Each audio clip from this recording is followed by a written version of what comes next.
Datorren urtean gaurko fetxaz, kontutan izan da Ordizirrokeko kontzertu oso politia duten dela, baina guri ensaioa, tokatzen zaigu bakarrik. Datorren urtean egingo dugu zarata, akustika, kutsadura akustikoaren ondorioak, olako zerbait antolatuko dugu. Aber nola di Joakimu, konforme. Bueno, gaur Ordizientziako 10. edizio hontakoa ezkenengo hitzaldia izango dugu. Eta bertan gurekin batera daukagu Amaia Orbea. Amaia Orbea pien ikerlaria da, eta EHUn irakaslea. Pixka bat irakurriko dizuet bere kurrikuluna, biologia lizentziatu eta doktorea zera, zoologia eta animalia zelulen biologia saileko irakaslea, eta zientzia eta teknologia fakultateko eta plentzia itxasestazioko ikertzailea. Bere zure karreraren ardatza, kutsatzaile organikoek, nola, petroliotik eratorriak izan da ikertzea. Baina gaur egun ari zera baitare nanomaterialetan eta mikroplastikoetan. Eta bertan adierazten dezun bezala, ministerioak berrikuntza, zientzia eta berrikuntza saietik bi proiektutan ari zera gai horietaz ikertzen. Eta pie ezautzeko gogoa ere badaukagu, zer da hori eta zertan ari da. Eta nahi dezunean, zure txanda. Eskerrik asko eta, lehenengo eskerrak emon, hitzaldi hau ematera gonbidatzeagatik, plazer bada, egiten dugun lana zabaldu alizatea, hori da, azken finean, unibertsitateko leloa, ematan zabalzazu, eta hemen daude hori egiten duguna, kontatzeko, zuekin partekatzeko. Nik nire diakoak prestatu ditut, gauzak komentatzen, baina, edozein momentutan, edozein galdera, edozein komentario, ere eskertuko nuke, ere nik pizka bat ere gelditu izateko.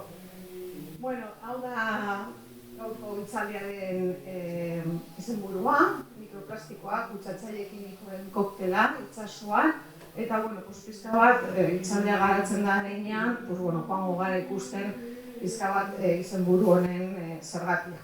Baina hasi baino lehenago pizka bat aurkeztu nondik natorren eta non ikertzen dugu. Zientzia ikerketa beti egiten da taldetan, eta gu talde handia gara. Gure taldearen izena da zelulen biologia ingurunen toxikologian. Daramagu pilo bat urte, 30 urte inguru honetan ikertzen, esperientzia handia daukagu, eta jende asko gara, batzuk nagusiagoa garenak daramagu urte batzu, baina beti gaude jende berria inkorporatzen gurekin hasteko, eta gero batzuk badoaz hortik. Bi lekutan egiten dugu lan, alde batetik, Leioa Erandio kampusean, bertan dago Zientzia eta Teknologia fakultatea, eta hor dago nire saila, gure fakultatea, eta orain dela 12 urte gutxi gora bera, Plentziako hondartzan dagoen eta aspaldi itxita zegoen sanatorio txikia deitzen zana, gero dago Gorrizeko ospitale handiak, oraindik dago funtzionatzen, Osakidetzako zentroa da, baina zentro hau zegoen itxita urte pilo batez, eta, Jonan Mari Gomez hemen, non dago, argazkian, hemen, atzean dagoen Jonanek, proposatu zuen zentru hau edo erakuntza hau ikerketa zentru bat bihurtzea, eta lan itzela egin ondoren lortu zen. Eta unibertsitateko zentrua da, hondartzan bertan dago, eta honek ematen digu baliabide asko, batez ere justu itsasoen ondoan egotea gure ikerketa egiteko. Hemen fakultatean ematen ditugu graduak, ematen dugu, gu parte hartzen dugu biologia, biokimika, bioteknologia graduetan, eta Plentzian batez ere ematen ditugu masterrak. 4 master ditugu, eta horietatik 3 Erasmus Mundus masterrak dira. Horrek esan nahi du, mundu osoko jendea daukagula, hemen dago Tamer, Egipziarra, Anthony, Keniakoa, Joyanta, Bangladesetik etorrita. Da oso nazioarteko zentro bat. Eta esaten nuen moduan, gure ikerketa taldean betidanik egon gara ikertzen kutsaduraren eragina. Gure helburu nagusia da ekosistemen osasuna aztertzea eta zaindu ahal izateko. Azkenean, orain kontzeptu berri, paradigma berri hau, ozeano bat, osasun bat honek esan nahi du azkenean planetaren osasuna, itsasoaren osasuna, gure osasuna da. Ezin direla gauza desberdin bezala kontsideratu dana dagoela lotuta. Denbora urte asko egon gara ikertzen, kutsatzaile desberdinen efektuak, oso implikatuta egon ginen orain dela 22 urte ja prestitzeko isurketa gertatu zanean istripularri honen ondorioak aztertzen, petrolioa zen gure zertaiz, gure gai nagusi bat, eta gero ja denborarekin joan gara mugitzen, ze joan dira sortzen kutsatzaile berriak, material berriak, gero eta gehiago aurkitzen direnak ingurunean, eta ezagutzen ez ditugu efektuak izan ditzaketenak, eta horien artean nanomaterialak, bai? Igual hemen ez dira ezagutzen, baina seguruna guztiok hitz egin dugu grafeno hitza. Grafeno da nanomaterial berri bat, asko erabiliko duguna, hemendik aurrera, ze propietate oso onak ditu aplikazio desberdinetarako, baina gero ez dakigu material hauek ingurunean agertuko direnan zelako efektu kaltegarriak izan daitezkeen. Eta azkenengo urteetan hasi gara ikertzen plastiko, mikroplastiko eta nanoplastikoen efektua. Eta hori da izango da gaur pixka bat kontatzera natorren.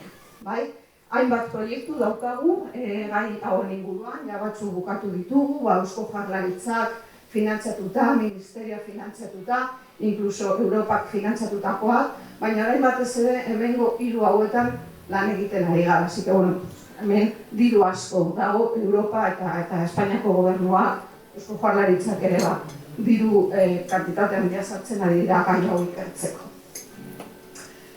Eta igual mikroplastikoei buruz hitz egiteko hasi beharko ginateke hitz egiten jakiten zer dan plastikoa. Eta plastikoa da polimero bat. Oro har, esan dezakegu plastikoa polimero bat dela. Hemen daukagu polietileno tereftalatoa, eta hain zuzen ere, hau da, polietileno tereftalatoa, ur-botila guztiak plastiko mota honetaz egina daude, eta hemen ikusi dezakezuenez, azkenean, kimika edo egitura molekularra da super simplea. Karbono, oxigeno, hidrogeno oso elemento komunak, ez daukate inolako elementu arrarorik, elektronikarako erabiltzen dugun lantano, talio, litio, horrelakorik. Ez dago dira, gure planetan daude elementurik komunena, hidrogeno, oxigeno eta karbonoa. Eta beraz oso merkeak dira, ez daukate zer arrarorik eta sintesia oso erreza da. Kimika printzipioz nahiko simplea da. Igual, fijatu bazarete, plastiko, ekarri ditu plastiko desberdin batzuk, normalean plastikozko objektuetan egoten dira horrelako trianguloak. Ez dakit izan ben ikusi dituzuen, edo mendik aurrera fijatu bazarete. Eta badago hortik mitu bat esaten duena, triangulo horiek eta bertan dagoen zenbakiak adierazten duena zenbat aldiz berriziklatu da plastiko hori. Eta ez da egia, hori ez da egia.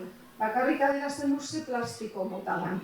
Orduan, bata da polietileno tereftalatoa, bigarrena da dentsitate altuko polietilenoa, eta horrela, eta azkenean daukagu zazpigarren hori daukoko kajon desastre, beste guztiak hartzen dugun leku.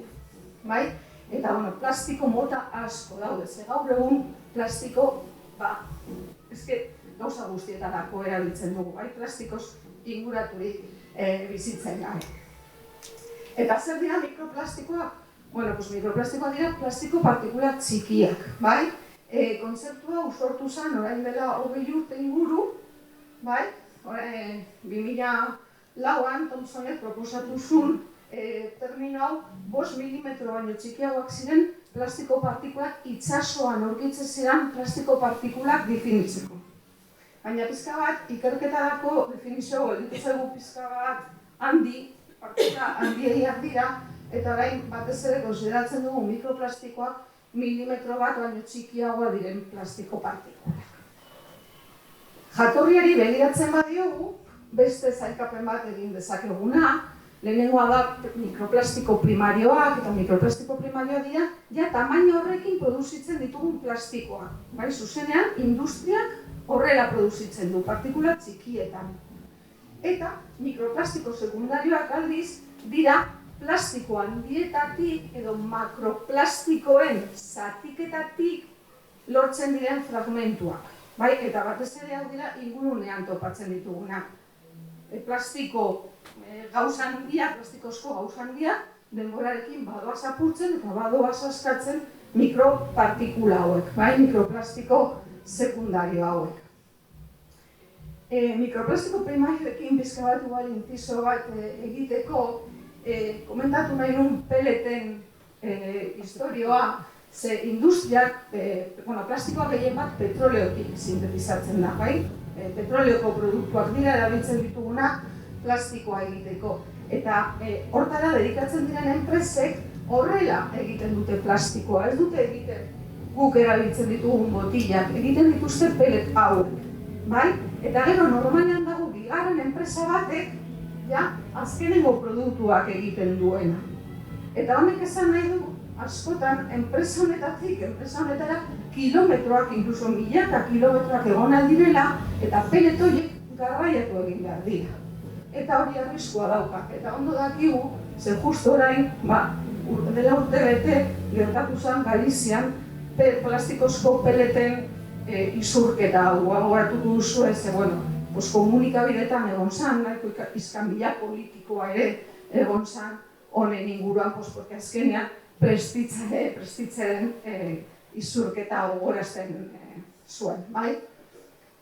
Dena hau etzan berria, momentu hartan nahiko iskanbila sortu zen, baina plastikozko peletak hondartzetan eta kostaldean topatzea ez da bat berria, bai?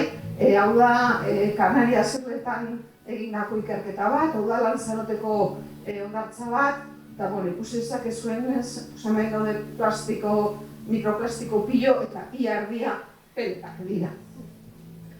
Egoera da superlarria Tarragonan, Mediterranean arazo larria daukate gai honekin, dakizuen ez, Barcelona, Tarragona inguru horretan, enpresa petrokimikoak oso potenteak dira, eta hor plastiko asko sintetizatzen dute, eta argi da, beraien produkzio kapena ez dela oso garbia edo oso eraginkorra, ze galera asko dauzkate, eta kasu hau da muturreko kasu bat, ikusten duzu da telebistan agertutako berri bat, non egun bakar baten, bi ordutan, ia 2 milioi pelet topatu zuten hondartza bat, bai? Baina ez da gertatzen bakarrik Kanariasetan edo Tarragonan, gure kostaldean ere, hau da Bakioko hondartza. Bai, Bakioko hondartza, neguan, eta hemen ikusten dituzue bolatxo zuri guzti horiek plastikozko peletak dira. Lankide batek hartutako argazkia. Igual arraroa egiten zaigu, igual normalean hondartzara goazenean, area nahiko garbia dagoela ikusten dugu, baina askotan, ahazten zaiguna da, gu hondartzara joan baino lehenago, foru aldundietako garbiketa zerbitzua hor daudela hondartza garbitzen eta hortan izugarrizko dirutza sartzen dugula, gero gu hondartza ondo topatzeko. Eta zeintzu dira mikroplastiko sekundario hauetara edo plastiko handietatik datozen plastiko hauei begiratuta, nondik datoz? Batez ere gehienak datoz gut sartu kudeatzen dugun hondakinetan. Azkenean kaleetan edo zein lekutan ikusten ditugu botata, ur botillak edo txutzen bilgarriak edo mila zigarroen polillak, pilo bat gauza ikusten dugu egunero kaleetan, azkenean horiek doaz alkantariletara eta hortik ibaietara edo azkenean itsasora, itsasoan azkenean dana beti bukatzen du itsasoa. Gero, badago ere, hori askota goaz tailerrera eta kotxeko gurpilak aldatu behar ditugu, desgastatuta dauela, non dago desgastatutan plastiko guzti hori, mikroplastikotan bihurtu da, eta pneumatikoen mikroplastikoak ere oso iturri importantea da itsasoan.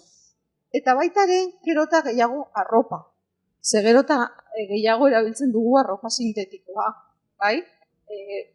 Forro polarrak, normalean hemendik aurrera hasiko gara erabiltzen forro polarrak, horiek plastiko hau dira, bai? Plastiko hau berziklatzen, PET, polietileno instalatua, berziklatzen egiten dira jaka horiek, bai?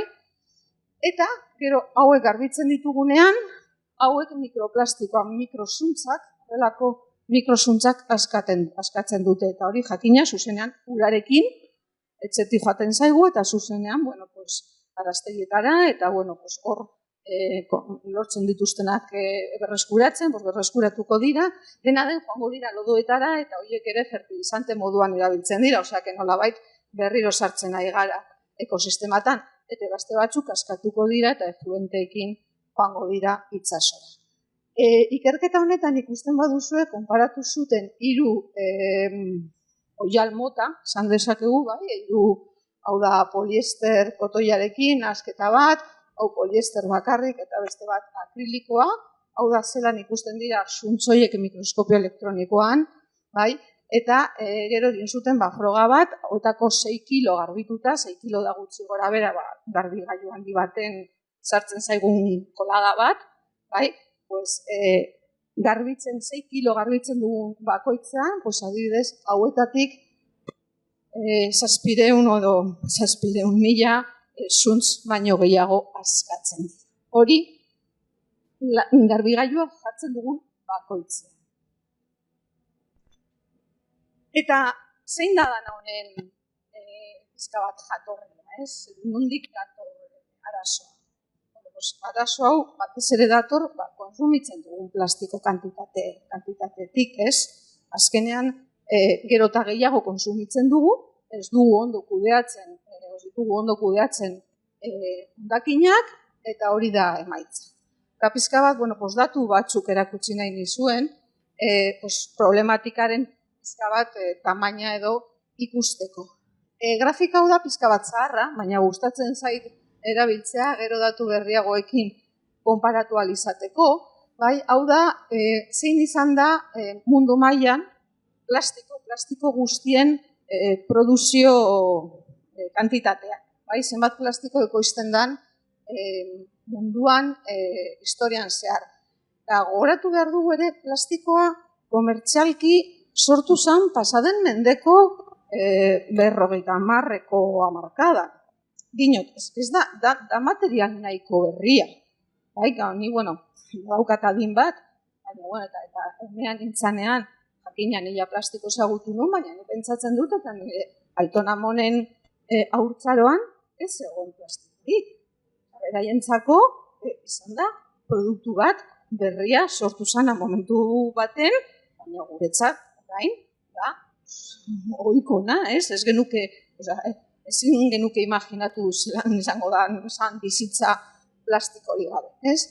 Ikusten duzue, merkatuan sartu zanean, plastikoaren produkzioaren igoera, edo askuntza izan dela, iaia esponentziala. Gero eta gehiago produzitzen ari gara. Bakarrik daude hemen 2 jaitzera txiki, eta hauek koinziditzen dute krisi ekonomiko larriekin. Baina, industria oso askar berreskuratu egin da. Grafika hau 2012an bukatzen da.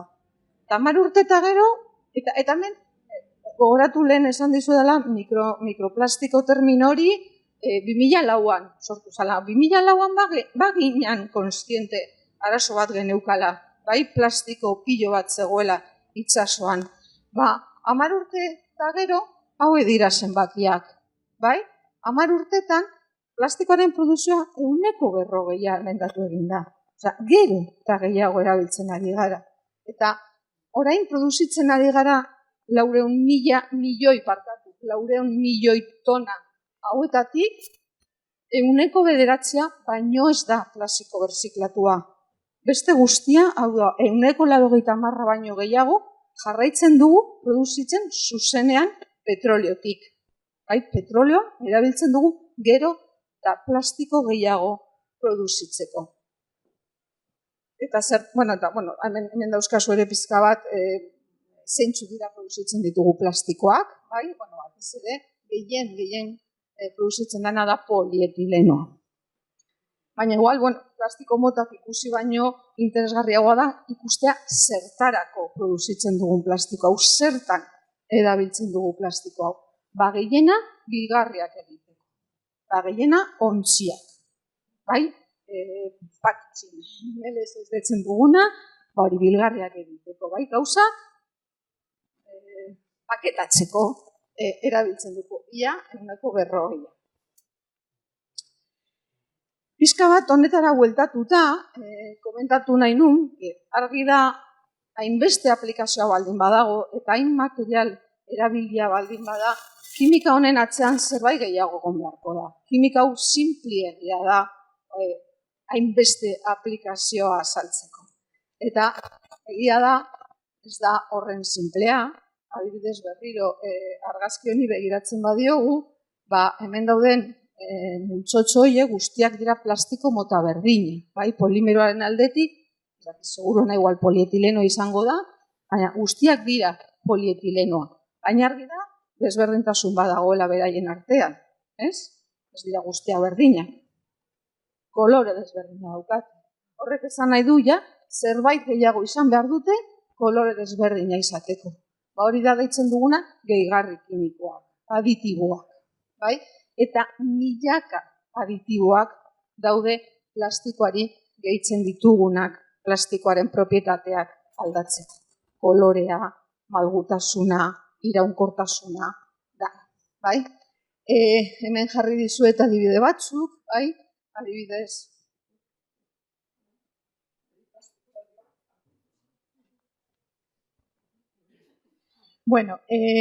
Badago familia bat, estalatuak, hauek dira plastifikanteak, eta konposatu kimiko hauek, debekatu ziren, adibidez, umentzako jostailuetan edo beroietan jartzea, badakigu efekto biologikoak daukatela, konposatu hauek asko dira disruptor endokrinoak, ez dakit inoiz entzun duzue hau, disruptor endokrino bat da sustantzia kimiko bat daukana hormonek egiten duten funtzioa egiteko, bai? Orduan, gorputzean egin dezaketen hormonen funtzioa edo hormonekin lotzen dituzten hartzaileekin ere elkartu aldira, eta, azkenean bide endokrinoak edo aldatu aldute, bai? Eta oso erlazionatuta da oso minbizikan kasu batzuekin edo ugalkortasuna. Estalatuak eitzen dira plastiko polimeroi malguagoak egiteko, bai? Beste batzu, argi ultramorearen egonkortzaileak, bai? Guztio daukagu seguruena esperientzia, igual zagardotegira edo zagardotegira joaten garenean, eta terrazetan plastikozko aulkiak batzu jauzo zaharrean, ezeri eta apurtu, ez? Ze plastikoa, edo etxean, fregonako kuboa, balkoian daukat, ez? Hasiera batean gorri-gorria esan, baina denborarekin badoa kolorea galtzen. Eta denborarekin plastikoa auskor bihurtzen da, bai? Hori da, azkenean oxidatzen dalako, bai? Eta argi ultramoreak, guzkiak, asko oxidatzen du plastikoa. Hori prebenitzeko, edo gutxienez prozesu hori atzeratzeko, beste konposatu batzuk erabiltzen dira, oxidatzaileak edo egonkortzaileak. Arroparen kasuan oso importantea da, eta altzairuen kasuan oso importantea da sugar atzeratzaileak, bai? Azkenean hau guretzako ona da, bai, babesten gaitu eta arrisku bat prebenitzen du. Baina hau, sugar atzeratzaile hauek askotan dira konposatu polibrominatuak, bai? Zartaginetan ere dagoen geruza beltz hori, bai? Teflon hori ere konposatu polibrominatua da. Eta gero pigmentuak, eta pigmentu asko daukate metalak. Eta badakigu metal batzuk, kadmio eta beruna bezalako metalak, tosikoak direla. Hor daude, erabiltzen diren margoetan, plastikoali kolorea.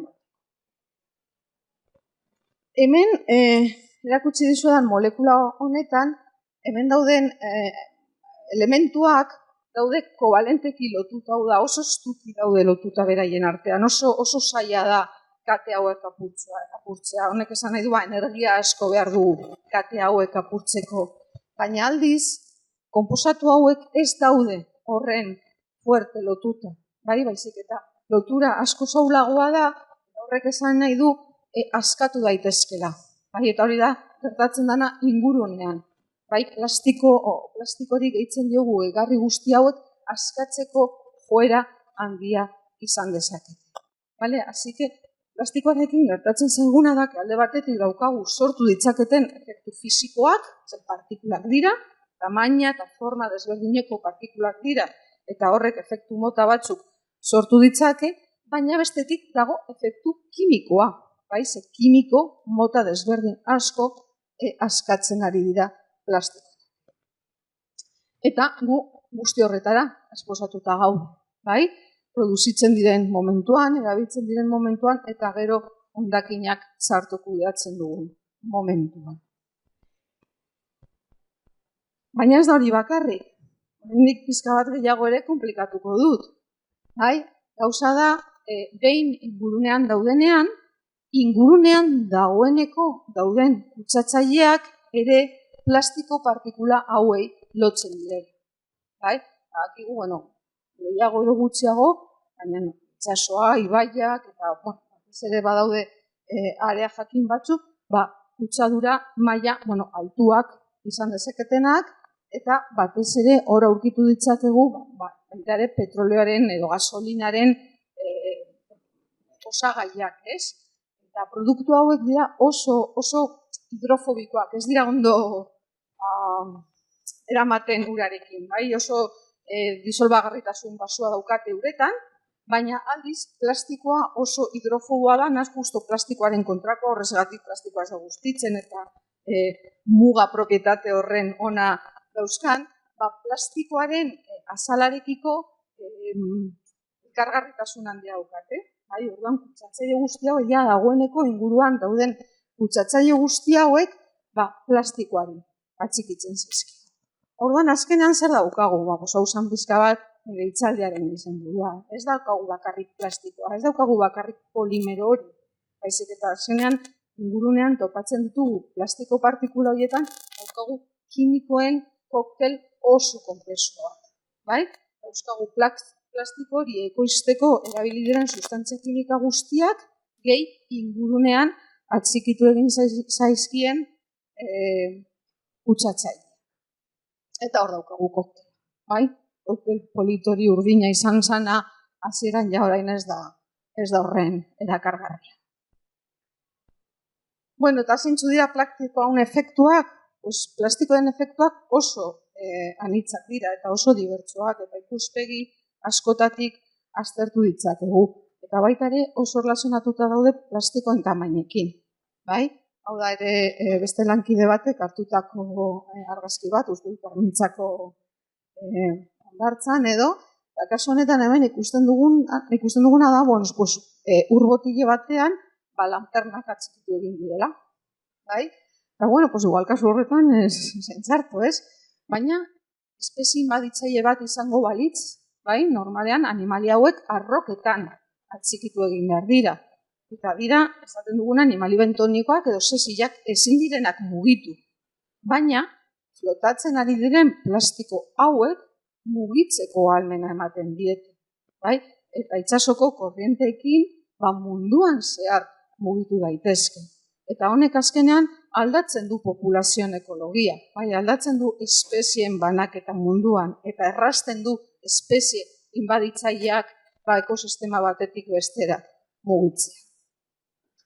Horrelako argazkiak ere ohikoak dira telebistan, hemen hegazti bat plastiko poltsan batean enredatuta, seguruna ezin izango da hortik askatu.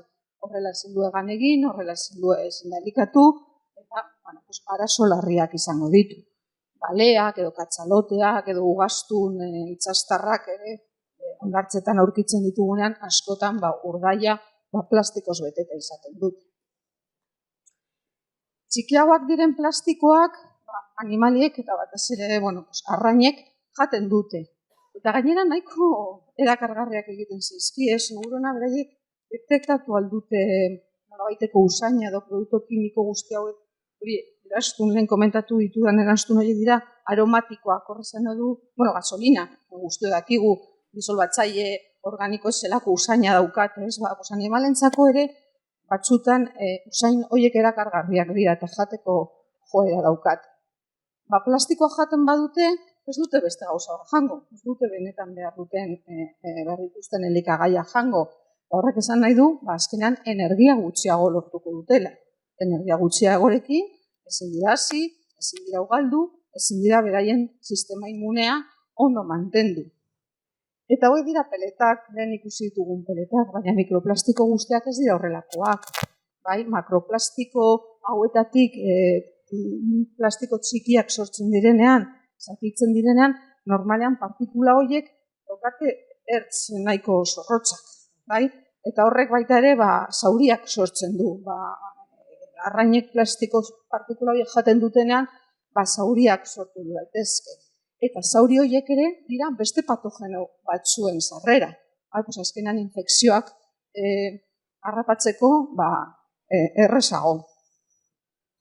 Eta baldin bagoaz, are burrunago, partikula txikietarago, gero erakutsiko dizuet, detaile gehiagorekin, porque hau bai da gure ikerketa, ez dakit hemen ikusten duzuen, baina hor dagoen bolatxoa da poliestirenoko mikroplastiko bat, supertxikia, 4,5 mikra bakarrik, mikra bat da milimetro baten milaren bat,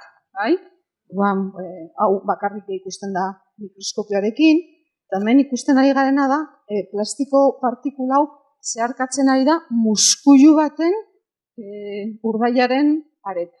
Eta barneratzen da, eta geldituko da akumulatuta barne unetan, muskuiluen barne organoetan. Esaten nuen moduan, plastikoaren tamaina oso importantea da, tamainaren arabera efektuak desberdinak dira. Eta beraien itu espeziak esan dezagun desberdinak dira. Igual horrelako poltsa handi bat, hemen animali mikroskopio plankton, itsasoan dagoen animali mikroskopiontzako ez da relevantea. Fizikoki, kimikoki izan daiteke, baina fizikoki ez da relevantea, ze eskala aldaketa oso handia da. Baina plastiko hauek zatitzen direnean eta mikropartikula sortzen direnean, orduan hau bai dira animali txiki hauen elikagaien tamainakoak, eta orduan jan ditzakete. Eta hemen gero ere oso ondo adierazten dena da, hau dela katastrofiko bat. Animali txiki hauek jaten duten mikroplastiko hauek metatuko dituzte, eta gero bere gainean daudenak eta hauek jango dituztena, uzdan hau metatzen joango dira. Eta azkenean katastrofiko honen goiko aldean gu gaude. Dana jaten dugu. Eta honekin ez dut esan nahi, ez dugula arraina jan behar edo itsasoko produktua jan behar, nire jaten dut. Momentuz ez dago arriskurik. Pero, konstiente izateko, hau hemen dago. Azkenengo urtetan, honetan egon gara ikertzen, zatitasko ikertzen nahi naiz, orain kontatuko izuet pizka bat gure emaitza batzu, gu egiten dugun ikerketa, hasi ginen orain dela 8 urte inguru, gai honekin, izan genuen Europa finantzatutako proiektu bat, eta ere Espainiako Ministerio finantzatutako beste proiektu bat, eta gu nahi genuen oro har zan ezagutzea mikroplastiko eta nanoplastikoen bioeskuragarritasuna, zelan animal itxastarrek metatu alzuten partikula hauek, eta zein zan beraien efektua. Eta gauden bereiziki interesatuta bi aspektutan, ia plastikoaren tamainaren arabera efektuak desberdinak ziren, eta batez ere geunden interesatuta frakzio txikienean nano plastikoetan, gogoratzen baduzu helen aipatu dut grafenoa, nanomaterialen ikerketatik gentozen, eta ere plastikoari kontzeptua aplikatuta, nanoplastikoan kontzeptua aplikatuta interesatzen zitzaigu, bai? Odan egin genituen esperimentuak plastiko tamaina desberdinekin, kasu honetan guztia zan poliestirenoa. Eskarri dut ere plastiko mota desberdinak, gero interesa baten daukazu, porque igual ezagutzen dituzue, baina inoiz ez gara gelditu jakitea, zer da plastiko mota bakoitza. Ez hau da, laborategian asko erabiltzen dugun plastiko mota bat, eta poliestirenoa. Betaurrekoak, lenteak, eta asko dira poliestirenoak, zera oso gardena. Oso zurruna eta oso gardena. Plastiko mota horretako, tamaina desberdineko mikrosferak erabiltzen genituen, esperimentuak egiteko. Eta gure bigarren interesa zan, benetan mikroplastiko hauek beste ingurunan egon ziren beste kutsatzaile batzuen garraiatzaileak izan ziren, bai? Mikroplastikoek lagunduta beste kutsatzaile hauek sartzen ziren animalietan. Eta batez ere interesatuta geunden petroleoko produktuetan hidrokarburo aromatiko poliziklikoetan, bai?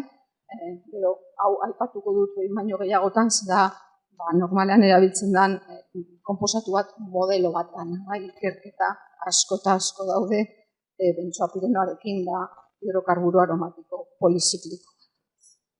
Eta hau da, deitzen dena Troiako zaldiaren efektua, bai? Hor, plastikoan atxikituta, engainatzeko edo eta sartzeko gai diren beste kutsatzaile hauek. Eta hasi ginean esperimentuak egiten, hasi ginean muskuioekin. Lehen gure kostaldean esperimentua egin genuen Plentziako muskuioekin. Orain dela 8 urte, oraindik nahikotsu muskuio zuen, daki guztor gertatzen da, muskuioa desagertzen ari dira gure kostaldekin. Oso zaila da, gero eta zailagoa da muskuioak aurkitzea. Plentziako hitza esadarrean lagintzen genuen pilo, gu ere izan dugu arazoren zati bat, baina lagintzen genuen esperimentuak egiteko eta lehen Galiziatik ekarri behar ditugu. Ez da posible, inkluso 70 muskuio hartzea esperimentu bat egiteko. Hemen muskuioekin daukagu arazo larri bat, gero eta ostra gehiago daukagu, eta gero eta muskuio gutxia. Egin genuen esperimentu bat, eta bota genien bi tamainako mikroplastikoak, kontzentrazio desberdinekin, egon ziren plastiko horiekin egun batez, eta gero aldatu genuen ura, jarri genien urgarbia, eta utzi genuen beste 3 egun depuratzeko gaizka. Eta zer da ikusi genuena? Ikusi genuen, mikroplastikoak barneratzen zituztela, hau da, erabiltzen genuen mikroplastiko handia, 55 mikratakoa, hemen, hau da, muskuioaren urdaiaren argia, ilumena, hor aurkitzen genuen. Baina ikusi genuen mikroplastiko guretzako txikiak dira, mikroskopioan ikusi behar ditugu, baina mikroplastiko izateko pizka bat handiak dira, eta hor ikusten genuen, baina ez genituen ikusten barneratuta ehunetan, bai? Baina mikroplastiko txikiagoak erabiltzen genituenean, hemen 4,5 mikra bakarri zeuzkaten, hau da lehen erakutsi dizuenen argazkian, nonbai ikusten da plastiko hauek gai direla zelulen artean pasatzeko, hau da urdaiaren pareta, zelulen artean pasatzen dira, eta metatzen dira hemen behan agertzen den beste ehun honetan. Eta ikusi genuena zan mikroplastiko txiki hauek, naiz eta gero 3 egunetan egon urgarbitan ez ziren depuratzen. 3 egun urgarbitan egon da gero prozesatzen genituen muskuioan oraindik ikusten genituen muskuioetan.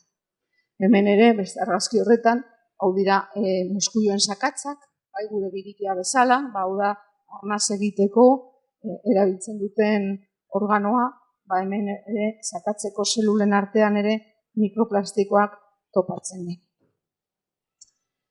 Ikerketa honetan hau izan lehenengo esperimentua, eta gero bigarren helburuari lotuta, geuden interesatuta ikustea beste kutsatzaileak garraiatzeko gai ziren. Eta orduan egin genuena izan zen mikroplastiko hauek benzoapirenorekin edo kadmioarekin inkubatu. Bai? Petrolioaren osagai batekin inkubatu jarri edo metal batekin jarri. Eta egiten genuena izan zen mikroplastikoak benzoapirenoan edo kadmioarekin jarri egun batez, baina gero garbitzen genitu. Bai? Kentzeko disolbatuta zeuden kutsatzaile horiek eta bakarrik usteko plastikoari atxikituta gelditu zen. Bai? Gu ez genien eman nahi kadmio disolbatua, baizik eta soilik plastikoan atxikitzen zen kadmioan.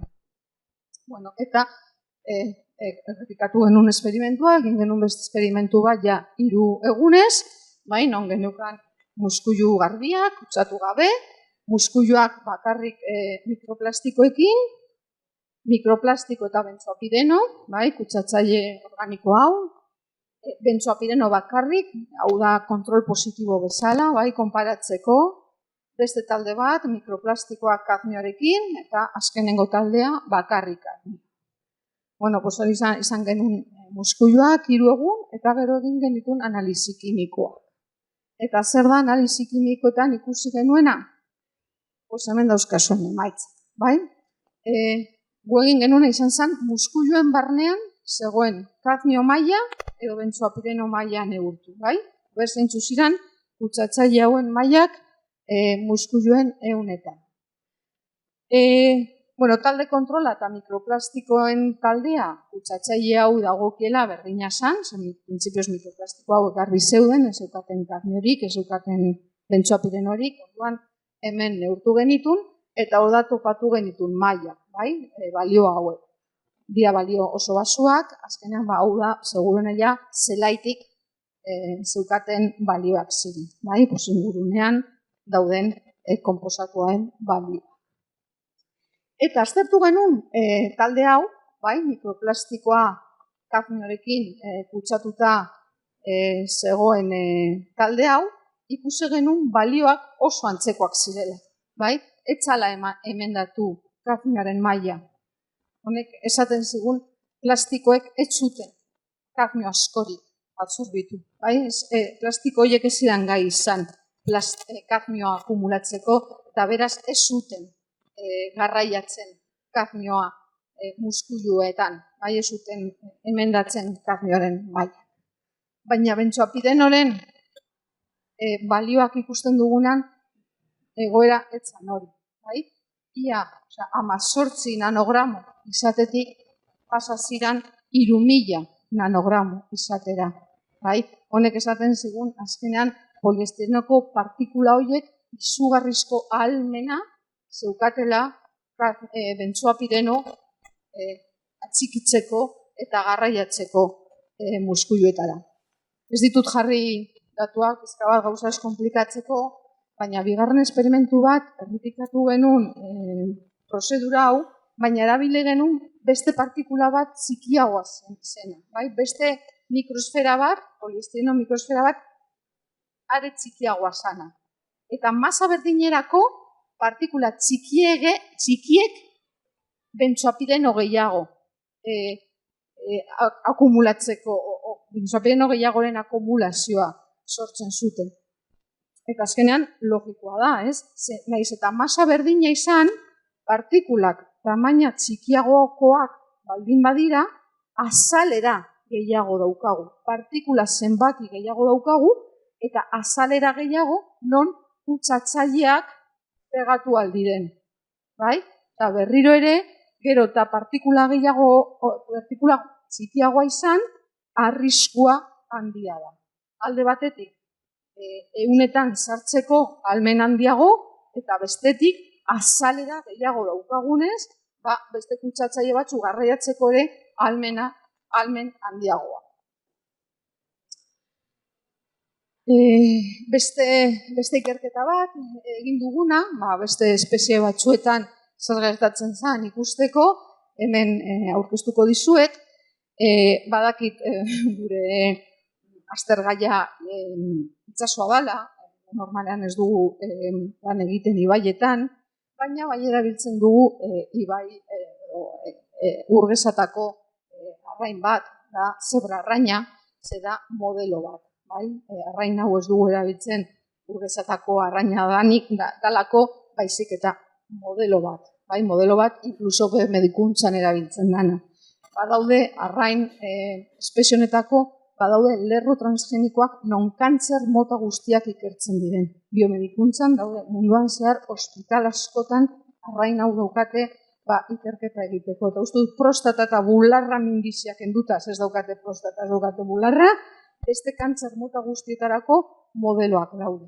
Eta oso interesgarriak dira terapia berriak ikertzen. Bueno, pues gu ere laboratorian daukagu arraintxo hauek, oso erraz ugaltzen dira, igual bakoitzak, astean behin, 200 arrautz jarri dezake, embrioiak sortu ditzakegu etengabe, eta honekin esperimentu asko egin. Eta gero daukagu krustazio txiki hau, artemia, deitzen da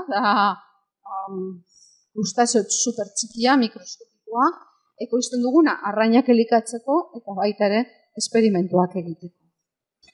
Bueno, pues hau da 5 egunetako zebra arrainaren larbatxo bat, bai? Embrioi larba bat, eta hau da 5 egunetako garapena, ikusten duzu, oso ondo garatuta, zuzen, ja apenas hemen ez dauka erretzerbarik, hau da zaku betelinoa, hemen metatzen dute erretzerbak, bai, beraiek elikatzen hasi baino lehen, hemendik lortzen dute energia, hasteko, eta hau dago, perfecto, bai? Bueno, zer gertatzen da embrioi hauek plastiko kutsatuei esposatzen diegunean? Bueno, horrelako arrainak ikusten genitun, bai? Ja garapena ez da normala, bai, baizik eta ja hemen arazoak ditugu garapenean. Ikusten duzue honetan, azkenean bizkar zurra guztiz okertuta, bai? Hemen bilatzen baduzue eta konparatzen baduzue larba hau honekin, hemen dago bihotza. Hau ere oso interesgarria da, ze animalia hauek dira bihotza erregeneratzeko gai. Bihotz zati bat kentzen badiegu, erregeneratu dezakete. Hortarako ere asko ikertzen dira, seguretzako superinteresgarria izango litzateke, jakitea zeintzu dira regenerazio horren mekanismoak, bai, bihotzeko bat ondoren, zelan gure bihotza ere osatu daiteke bera bakarrik. Bueno, pues hauek egiten dute, bai, arrain hauek egiten dute. Eta hemen ikusten da bihotzaren inguruan, hemen bihotza dagoela, ondo dagoela, baina hemen ikusten baduzue, zati hau puztuta dago. Bai, hemen edema bat dago. Hemen akumulatzen ari zaie likidoa, ze odola ez dabil. Eta kausu hau da askoz nabariago, bai? Hemen bihotzaren eskualdean, kriston edema dauka, eta baita ere hemen zaku bitelinoaren inguruan edema izugarria dauka, bai? Hau da, benzoapirenoaren efektu. Eta benzoapireno molekula hau da fluoreszentea. Orduan, horrek esan nahi du, mikroskopioan ikusi dezakegula. Eta embrioiak mikroskopioan begiratzen ditugunean, ikusten dugu, bai? Naiz eta oraindik arrautzaren barruan egon, oraindik arrautzaren eskola, korion deitzen dugu. Bai, naiz eta korioaren barruan egon, benzoapirenoa gai da embrioiaren barruan sartzeko eta metatzeko plastikoen bidez. Eta goratzen moduzuen nanoplastikoa, berriro lehen aipatu duen nano forma hauek askoz txikiagoa dienean, badaude nanoplastiko batzu fluoreszenteak direla, eta embrioiak esposatzen ditugunean, hau da ikusten dugun fluoreszentziaren banaketa, ez? Eta hemen oso, edo arreta deitu ziguna, eta oso, guretzako berria izan zana, izan ginela gai fluoreszentzia begietan ikusteko. Partikula horiek garatzen ari den embrioiaren begietara heltzeko gai izan ziren. Horren txikiak direnez, barrera edo muga biologiko guztia pasatzeko gai dira eta begietan ikusi genitu. Hau ez da gure ikerketa, baina nahi nuen erakutsi zerena da nahiko bitzia, ikusi da nanoplastiko hauentzako ere gurasoen bitarteko transferentzia egon aldala. Ikerketetan ikusi da gurasoak eta batez ere emeak esposatzen badira, azkenean nanoplastiko hauek arrautzetan metatzeko gai dira eta hurrengo belaunaldian topatzen dira. Orduan, naiz eta gurasoak esposatuta egon, azkenean efektuak hurrengo belaunaldian sortzen dira. Eta orain zer, denbora bat, urte batzu daramagu honekin bueltaka, orain zertan gaude. Jarraitzen dugu horrekin, baina baita ere hasi gara ikertzen material berriak, bioplastikoak. Bioplastikoak ere ekarri dut, horrela ikusita, plastiko normal bat izango litzateke, baina hau da pelea, da azido polilaktikoa, da guztiz biologikoa. Hau ez dago eginda petroleotik, eta aplikazioak oso antzekoak dira. Hau dira bioplastikoak eta saltzen ari da industria, saltzen ari da alternatiba gisa. Haintzarra baldin bada petroleotik sintetizatutako kimika goazen ikustera bioplastiko hauek hobeto funtzionatzen dute. Bioplastiko terminoa ez da bat ere zehatza, momentu honetan bioplastiko bat izateko edo bi edo hauetako ezaugarri bat bete behar du, alde batetik, edo izan behar da bio-oinarritua, hau da, material biologiko batetik eginda, adibidez artotik eginda, edo landare olio batetik eginda, edo izan behar da biodegradagarria, edo gauza biak. Daude posibilitate guztiak daude, baina hori bioplastiko izatea, edo material biologikoetatik eginda egon behar da, edo naz eta petroleotik eginda egon biodegradagarria izan behar. Horietako ezaugarri bat betetzen badu, bioplastikoa betzen. Hori da, erakutsi dizuedan moduan, hau da ere azido polilaktikozko egindako edalontzi bat, eta suposatzen da, honen abantaila da, degradatzen direla, azkarrago degradatzen direla. Konparatzen badu, poliestirenoko edalontzi batekin, edalontzi honek beharko luke 50 urte ingurunean degradatzeko, eta aldiz hau 58 egunetan degradatuko zen. Printzipioz hau abantaila bat da. Degradatzen bada, ez da metatuko, eta ez da metatuko ingurunean, eta ez dugu hainbeste aurkituko. Baina hau ez da panacea. Honek ez du konpontzen plastikoarekin daukagu arazoa. Bi arrazoiengatik. Lehenengoa, prozesu honetan mikropartikulak sortzen ari dira. Eta mikropartikula horiek ere eskuragarri egongo dira bertan dauden animalientzako. Orduan, degradazio prozesu horretan partikula sortuko dira. Eta bigarren arazoa da gehigarri kimikoena. Nahi badugu, produktu hauek, normalean erabiltzen dugun plastikoaren propietate berdinak izatea, gehigarri kimiko horiek gehitu behar ditugu. Eta ikerketek esaten dutena da, inkluso bioplastiko hauek toksikoagoak izan aldira, gehigarri kimiko gehiago behar dutelako azkenean aplikazio berdinak izan alizateko. Gu hortan gaude, bi proiektu berri daukagu, ministerioa finantzatutakoak, kontatu dizuet pizka bat Zerreraini buruz eta Muskuiei buruz, baina baita ere egiten ari gara lan mikroalgekin eta bestelako organismo mikroskopikoekin. Gaude lanean, elkarlanean Gipuzkoako ingenieritza eskolako kimikariarekin eta baita ere Polimat, dagoela hemen Donostian, beraiek egiten ari dira sintetizatzen biopolimero berriak, hau da metilmetakrilatoa, partzialki bio-oinarritutako metilmetakrilatoa. Metilmetakrilato hauek presioarekiko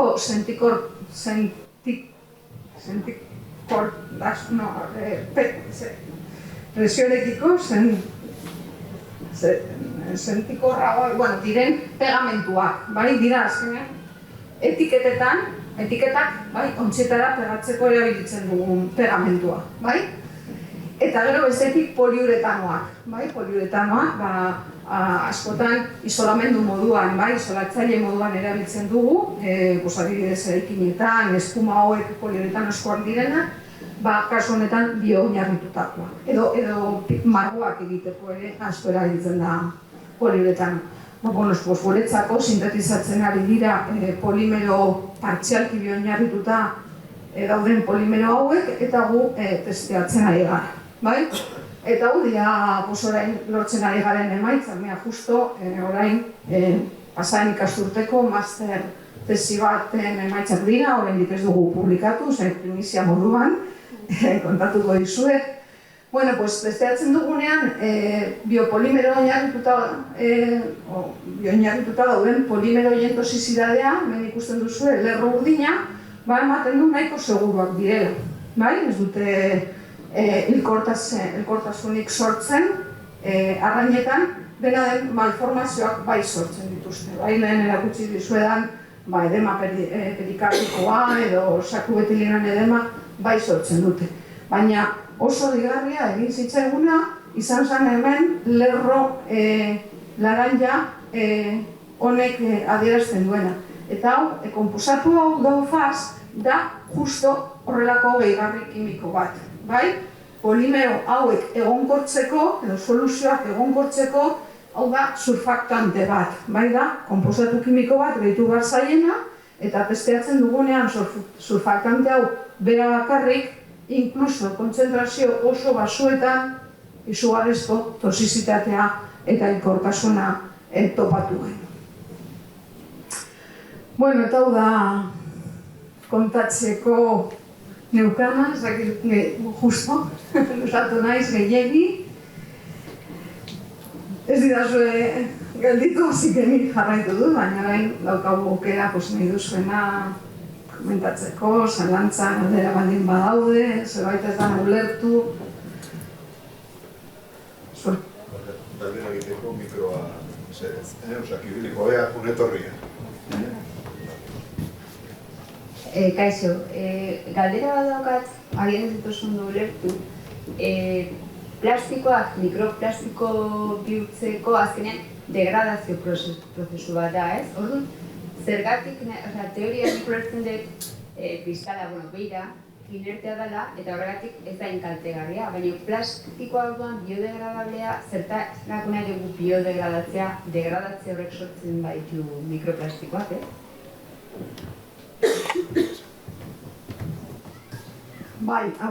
plastiko biodegradagarriekin lortuko genukena zan plastiko ez metatzea. Askoz harinago desagertuko zan, hau da kuriosoak, hau nire desagertzea esaten dudanean, da guk ez ikustea. Ez da hor ez egotea. Baina gutxienez, adibidez ondartzetan edo adibidez animali handientzako ez litzateke izango horren kaltegarria, oso azkar desagertuko zan ingurunean, eta gero partikula handi horiek gero eta gehiago txikituko ziren eta azkenean desagertuko ziren, abantaila da ez direla metatuko hain kantitate handietan. Orain, botatzen badugu, erakutsi dudan poliestirenosko edalontzi hori, edalontzi hori egongo da perfectamente itsasoan 50 urtez, eta bestea denborarekin desagertuko da.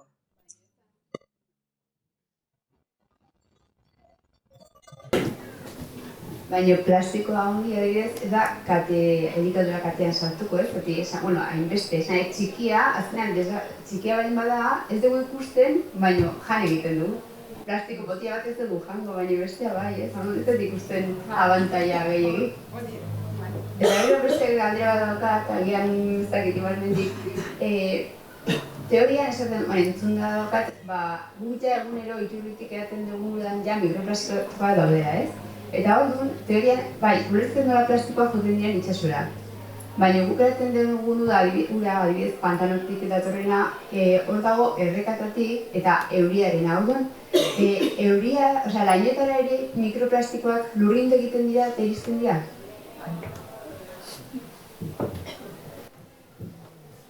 Bai, badaude modeloak eta hori ikertuta dago mikroplastiko batzu hain txikiak diren eta batez ere komentatu ditut mikrosuntzak, daukatela azalera handia eta pisu eta masa gutxi dira gai atmosferaren bidez mugitzeko leku batetik bestera.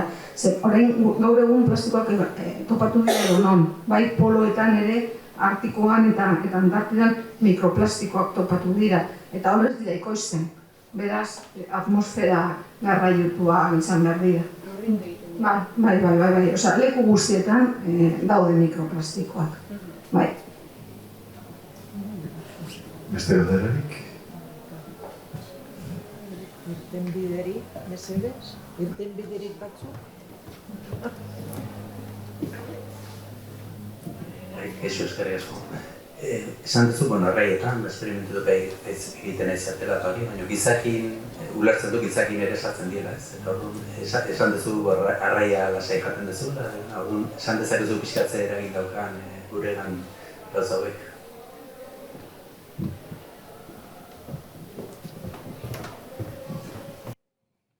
Bai, jakina, eta ikerketak daude eta ikusi da, bai, Granadan dago adibidez ikerketa talde bat asko lan egiten du. Esaetzen gara sartzen gilekin giza osasunean zela gai oso korapilatsua. Baina, badaude ikerketa talde batzuk hortan daudenak eta adibidez efektua da kimikoa, bai? Guri guztioi egingo baligute analiziak, talatoak aurkituko dituzke, fijo. Osea, plastikoen konposatu kimiko hauek daukagu gorputzen. Eta hau bai da nola baiteko arriskua.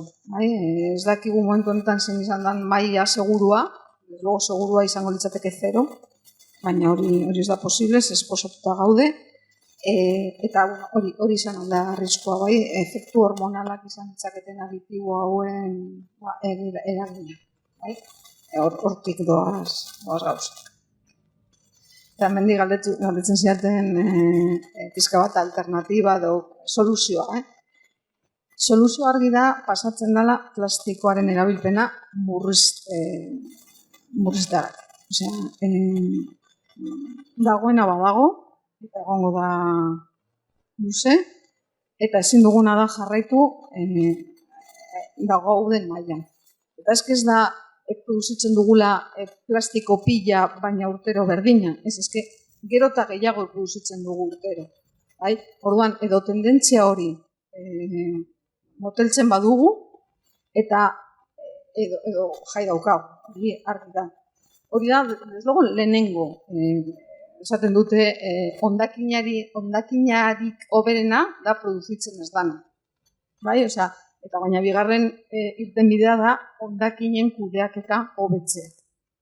Eta hor lan asko dago egiteko, baina esan dudana, hondakin hoberena eta kudeatzeko modurik hoberena da ez produzitzea. Behin hondakina daukagunean jarasoa daukagu. Irtenbideak hortik joan behar dira.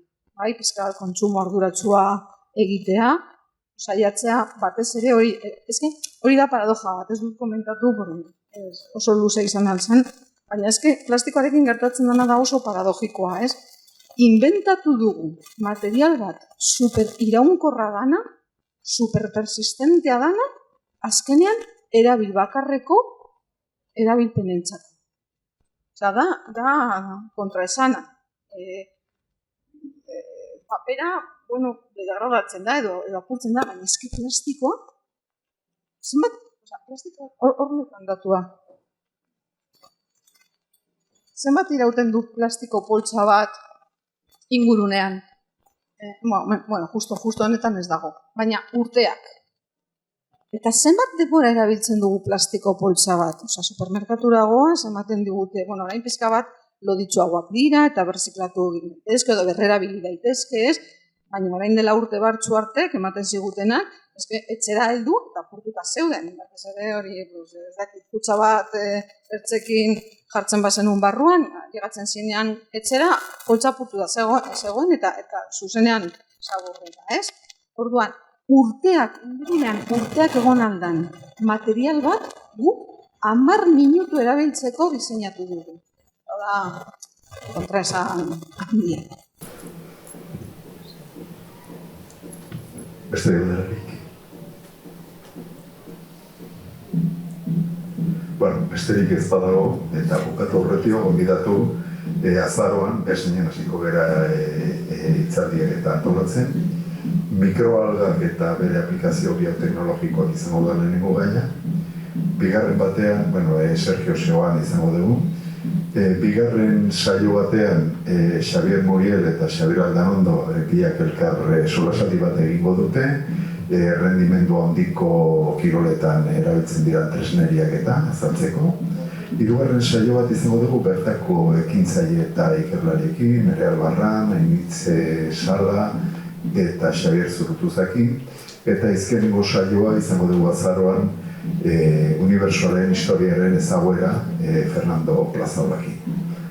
Eta besterik gabe, mila esker, eman diguzun aukera gai hau ezagutzeko eta bieren berri izateko ere, eta nik uste txalo handi bat mereziko da.